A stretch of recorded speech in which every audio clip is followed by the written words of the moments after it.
ក្តៅក្រហាយបាត់ដៃបាត់ជើងស្ពឹក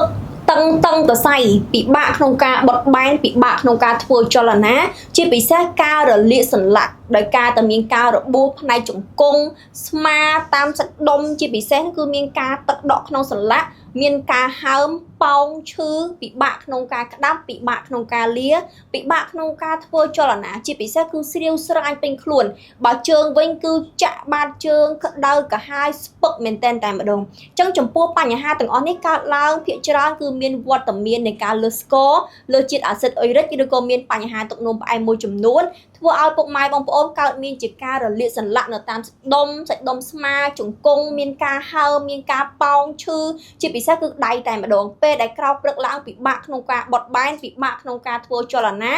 តឹងមានអារម្មណ៍ថាតឹងសរសៃមែនតែនតែម្ដងអញ្ចឹងបើសិនជាពុកម៉ែបងប្អូនកំពុងតែមានបញ្ហាទាំងអស់នេះកុំបារម្ភជាមួយនឹងផលិតផល V Home នេះគឺល្អខ្លាំងមែនតែនដោយសារតែមានពុកម៉ែបងប្អូនដែលគាត់ប្រើទៅបានជាទៅលើអាការៈក្តៅកាហាយបាត់ដៃបាត់ជើងស្ពឹកចុងដៃចុងជើងមានបញ្ហាលើជាតិអាស៊ីតអុយរិកឬក៏មានវត្តមាននៃបញ្ហាលើស្ករផ្សេងគឺល្អខ្លាំងមែនទែនអញ្ចឹងបើសិនជាពុកម៉ែបងប្អូនដែលកំពុងតែមានបញ្ហាទាំងអស់នេះចង់ដឹងព័ត៌មានលម្អិតអំពីអតិថិជនដែលគាត់បានប្រើទៅជាអញ្ចឹងកុំភ្លេចតាមដានវីដេអូដែលគាត់បានប្រើប្រាស់ផ្ទាល់